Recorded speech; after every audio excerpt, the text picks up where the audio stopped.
पहली बार जब हमको श्री सन्यासी बाबा के दर्शन भये,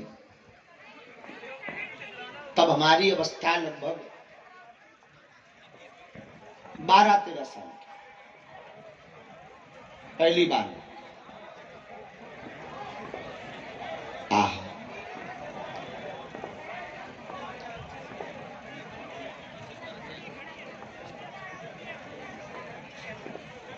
और बड़ी अद्भुत कृपा, और ज्यादा भी थोड़ी होगी, 13-14 साल होंगे क्या। दर्शन यूं हुए कि पूछो ही मत। यज्ञ हुई, पहली बार यज्ञ करवाई, ठीक ठाक रुपयों की व्यवस्था नहीं थी। भगवान भरोसे उस वक्त बागेश्वर धाम पर ज्यादा भीड़ नहीं आती थी। मंगल शनिवार को 50-100 लोग, क्योंकि दादा गुरुजी का शरीर पूरा हो गया था। दादा गुरुजी के जाने के बाद में फिर 2-4 साल तो हमारी बुद्धि ठीक नहीं रही, जैसे तैसे सेवा प्रारंभ की। एक यज्ञ के बाकिया में जो हमें दर्शन भये थे वो बड़े अद्भुत थे।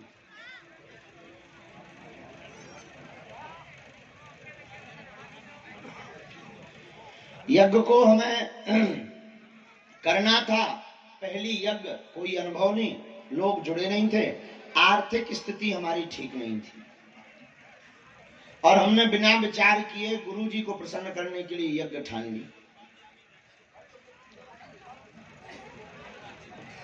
आसपास के गांव में पर्चा छपवा दिए, पर्चा बट गए, यज्ञ प्रारंभ ही हो गई। एक सेठ साहूकार हमारे बड़े प्रिय थे, हमने उनको उधार कहा कि आप हमें उधार कुछ दे दीजिए, यज्ञ से जो भी वापस आएगा हम आपको चुका देंगे।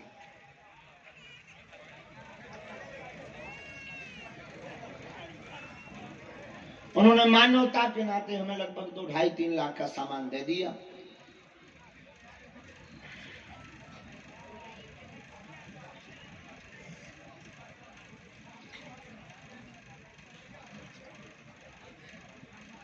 सामग्री को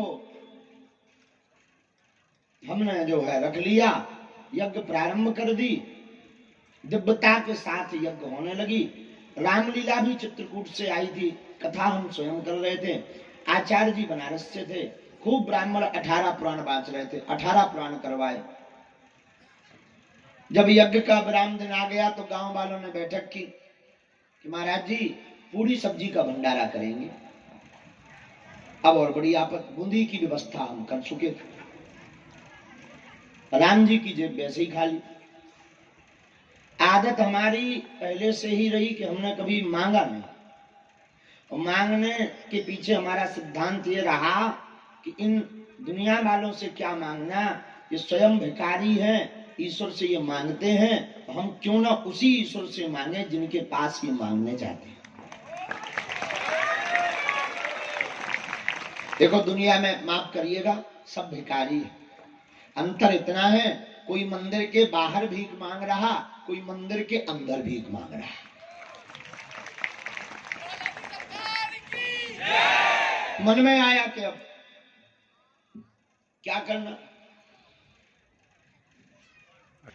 तो जो हमारे पास 2-2.5 लाख रुपया रखे थे, हमने वो जाकर के छतरपुर से सामान, जो हमारा जिला पड़ता है, वहां से हमने सामान मंगवा लिया। अब प्रातः काल ब्राह्मणों की दक्षिणा देनी, अब बड़े संकोच में, मांग काऊ से सकते नहीं, उतनी हमारी तब पहचान जान नहीं थी, बचपना ही था, छोटा सा ही अवस्था, छोटी, हम पे ज्यादा लोग भरोसा भी नहीं उस वक्त करते थे। अरे लड़के ही तो आए। गांव के लोग भी जब बाहर के लोग आते थे कहते थे कि भाई यज्ञ ठनी है, और बागेश्वर वाले भी पंडित जी करा रहे हैं छोटे से, तो गांव वाले भी ऐसे ही जवाब देते, अब लड़के ही है, भगवान पे लगन लगी सो कर लो, ऐसे जवाब देते थे। अब रात भर हमारे मन में चिंता भरी रही, अब क्या होगा, अब क्या होगा। और हमको जो है ललक यही थी कि कैसे भी अर्जी लग जाए। अर्जी में गुरुजी अपने आप बताते हैं कि क्या हुई। लेकिन समय बड़ा विचित्र, उधना वाईफाई में कोई सिग्नल नहीं, खुद की अर्जी कोई बंद लगे ही ना, हम की बोले ही जाए कि नहीं होने तो हम हाथ पाँव राते के जोले भी पंडित जी उनके कि तुम्हारे बदनामी ना करियो, हम चुका दे भी धीरे धीरे, बाद में दे दे, कुछ बता दें तो अच्छा, हमारे पास उतनी संपत्ति भी नहीं, बेच दें। एक मकान में माताजी और पिताजी और छोटी बहन और भाई रहते थे, वो भी 12 बाई 16 का एक कमरा, और संपत्ति के नाम पर 4 बर्तन। खूब हम जो है 2 बजे रात तक रोए, खूब रोए, फबक फबक कर। रामलीला में ऐसे लोग बैठते थे, अब गांव की जब तो गांव दिन भर में 2-4 हजार लोग आते थे, रामलीला हो गई 2 बजे बंद, सब चले गए। जब सब चले गए, काऊ बचो ना, तो मन में वही बार बार कि अब क्या होगा, सुबह नाक ना कट जाए, हमें अपनी नाक की तो कोनो दिक्कत नहीं है, आपकी नाक ना गुरुजी कट जावे, सन्यासी बाबा जी, हे बालाजी आपकी नाक ना कट जावे, हमें आपकी नाक की चिंता है। वो खूब रोए। लेकिन हनुमान जी भी बड़े अद्भुत, गुरुजी भी हमारे बड़े विचित्र, एक भी अर्जी का संदेश आ जाए ये तक नहीं भीतर मन में प्रेरणा कि चिंता मत करो, नहीं तो कई बार जैसे प्रेरणा लग जाती, ठीक चिंता मत करो, जैसे जवाब उन्हें नहीं देना तो वो इतना जवाब दे देते, ठीक है चिंता मत करो, सो तसल्ली हो जाती इनकी ध्यान में है। अब उतना मन में बड़े ख्याल आवे कि कहूँ गुरु जी भक्त तो नहीं गए, अब भाई ऐसे तो है नहीं कि कोई दिखात हो तो दिख जाए ये जो बैठे हो यार जी बैठे जी विराजमान है, अब बैठे हैं कि चले गए, ऐसा तो है नहीं, वो तो भीतर की बात है। अब और नाना प्रकार के मन में मत आवे। खूब रोए हम 2 बजे तक। जब कुछ नहीं हुआ, गर्मियों के दिन जून महीने में यज्ञ थी, मई जून का महीना, मटका पानी के जो है बाहर व्यवस्था के लिए भक्तों के लिए रखे गए थे, तो हमने सीधा मटका उठाया, पानी डाला, मारे आवेश में हमारे झरझर आंखों से आंसू, शरीर एकदम कपे, एकदम भीतर से फबक फबक करके रोना आवे कि कल सुबह तो नाक कट जाने। और हाथ में जल का मटका लेकर के हम जैसे ही बागे सुधाम आप जाना तो हम सीढ़ियां चढ़े और 2 सीढ़ियां रह ही गई कि भीतर से मंदिर से जो शंकर जी का मंदिर है वहां से बड़े जोर की हुंकार आई। जहां हुंकार सुनी सो हम समझ गए गुरु जी आ गए, और गुरु जी बोल गए, और बड़ी गर्जना के साथ उन्होंने जो है हुंकार भरते हुए कहा, जा चिंता मत कर, व्यवस्था सुबह हो जाएगी।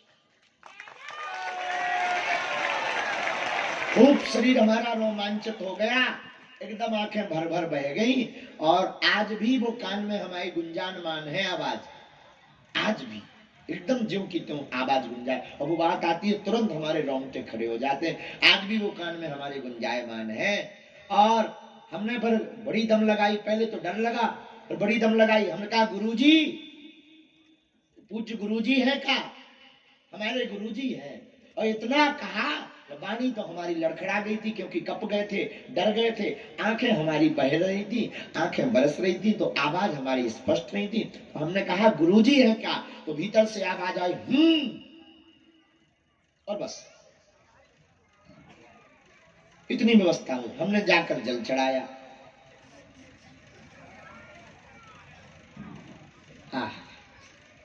जल चढ़ाकर आकर 3 बजे के लगभग,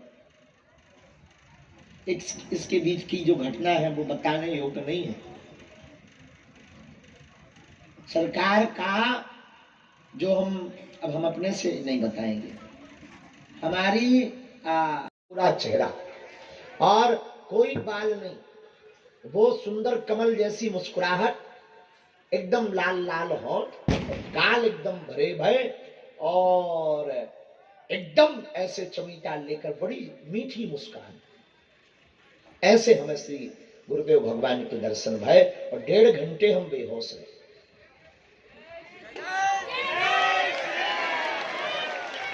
अब पूरी बात रोज की बातें होती नहीं, वो सज्जन आए तो जब सबको लाइन से मिल रहे थे तो वो भी मिले, उन्होंने बैग लिया और बगल में रख दिया। सरकार ये जो है कुछ दक्षिणा है। ऐसा नहीं कहा। हाँ सरकार हम कुछ भेंट लाए हैं। हमने कहा वहां पर तिवारी जी है, एक बिजावर के तिवारी जी हैं हमारे बड़े प्रिय, विजय तिवारी जी। तो हमने कहा वहां जाके आप लिखवा दो। बोले नहीं नहीं नहीं, ये आपकी कृपा से हमारा भाई जेल से निकल आया। तो हमें लगो हम आशीर्वाद बांटत रही, स्वयं लो भी पहुंच गो, कोई बड़ी बात नहीं। कहां से आना हुआ? उन्होंने झांसी तरफ का कोई स्थान बताया। हमने कहा भंडारा पालो, बस आपकी कृपा है। और इतना कह के हमारे ही सामने वो बोलेरो गाड़ी पर, हमें आज भी याद है, काला पैंट और सफेद शर्ट, एकदम बगबगाती वही शर्ट, एकदम बोलेरो नहीं, उसमें पॉलीथिन अंदर की सीटों में झलक रही थी। अब वो हमारे ही सामने गाड़ी पर बैठकर चले गए। हमने कोई ज्यादा दिमाग नहीं दिया। हमें लगा कि हो गए कोई कपड़ा पड़ा सॉल और दे गए होंगे, नारियल दे गए होंगे। जब अंदर ले गए, तिवारी जी को कहा चलो ये बैग कमरा में रख दो। अंदर गए और अब मन में तो कोई हमारी दिक्कत ही नहीं थी, रात के गुरुजी ने कह दिया था व्यवस्था हो जाएगी। तो हम फिर किंतु परंतु मगर गुरु आज्ञा पर क्या करना, हो ही जाएगी। हमें ये लग रहा था कोई दानी दाता आएगा और पैकेट देगा। तो जब हम अंदर गए, हमने बैग खोला, श्री हनुमान जी की अद्भुत लीला हो गई। एक बार हम और ये घटना बताए, शायद 2 बार बताए हैं, तो शायद 3 लाख या 4 लाख कुछ बताए हैं। 4,20,000 75,000 4,20,000। हाँ, तो हम उसको वो सुधार कर रहे। कई बार भाव में हम वो हो जाते हैं, बेहबल हो जाते हैं भाव में। हम गुरुजी की जहां बात आती है तो शरीर एकदम हमारा लड़खड़ा जाता है। तो जो है वो ऊपर एक लाल चिट्ठी रखी थी, उसमें लिखा था जय सिया राम। और जब गिनती की गई तो हमें 2 लाख की जरूरत थी और 2,85,000 रुपया उसमें मिले थे। देने वाला देकर चले गए और खूब रोए कि बताओ हमारे कारण श्री हनुमान जी को कितनी लीलाएं करनी पड़ती, गुरु जी को कितनी लीलाएं करनी पड़ती हमारे कारण। अब हम ना उनको परिचय, ना हम इतना बड़ा दरबार लगाते थे, ना कोई ऐसी जान पहचान, ना हमने ऐसा कोई पर्चा बनाया कि जाओ तुम्हारा भाई जेल से निकल आएगा। और काऊ को भैया जेल से निकल भी आवे तो आज के जमाने में आदमी हमें 100 रुपया नहीं देता। काऊ को ज्यादा भलो हो जाए तो धाम पे जाके भंडारो करवा। अब जरूर जो है कन्या विवाह के लाने कोई सज्जन आते हैं तो महाराज जी हमें एक कन्या दान लेना है। जैसे अभी हम जहाँ बैठे थे तो उनका क्या नाम है, सेलार जी है, कैलाश सेलार जी। कैलाश सेलार जी आए, बोले गुरुजी हमने बहुत से गुरुजी देखे, पहली बार ऐसे गुरुजी देखे जिन्होंने मंदिर की जगह कैंसर हॉस्पिटल का निर्माण का संकल्प लिया। और रोको रोको रोको, उनको बाद में पता लगेगा, हम पहले घोषणा कर देते हैं, पहला सहयोग उनका हमको कैंसर हॉस्पिटल का मिला है। हाँ, हम आज खाता खोलो। कार्यक्रम बहुत बड़ा है लेकिन खाता खोलो। हमें अपने गुरुजी पे भरोसा है। ये घटना जो हमने आपको ये घटना का है को जीवन का जो गोल्ड टाइम था जो हमने आपको बताया, जब हमारे जैसे नालायक, हमारे जैसे मूर्ख, हमारे जैसे अज्ञानी पर, हमारे जैसे धूर्त पर श्री हनुमान जी ऐसी कृपा कर सकते कि नियम तोड़कर कोनो भी रूप में आ सकत। हमारे भैया हरो, तुम भी उन्हीं बालाजी के चरणन हाथ पकड़ो, तुम्हारी जिंदगी में पर्चा बने या ना बने, अर्जी लगे। अब हमारे संगे तो का बीती वो तो हम ही जानत। जब हमारी खुद की अर्जी नहीं लगी तो कितना दिमाग खराब रहे। तुम अपनी तो छोड़ो, तुम्हारा तो दिमाग खराब हो ही कि तुम 6 दिन से डरो, कोनो 5 दिन से, कोनो 10 बेर होगा, कोनो 11 बेर और पर्चा नहीं मरो। तुम्हारा तो है दिमाग खराब। हमारी तो सोचो 0 वाईफाई में सिग्नल आउट की नहीं लगी।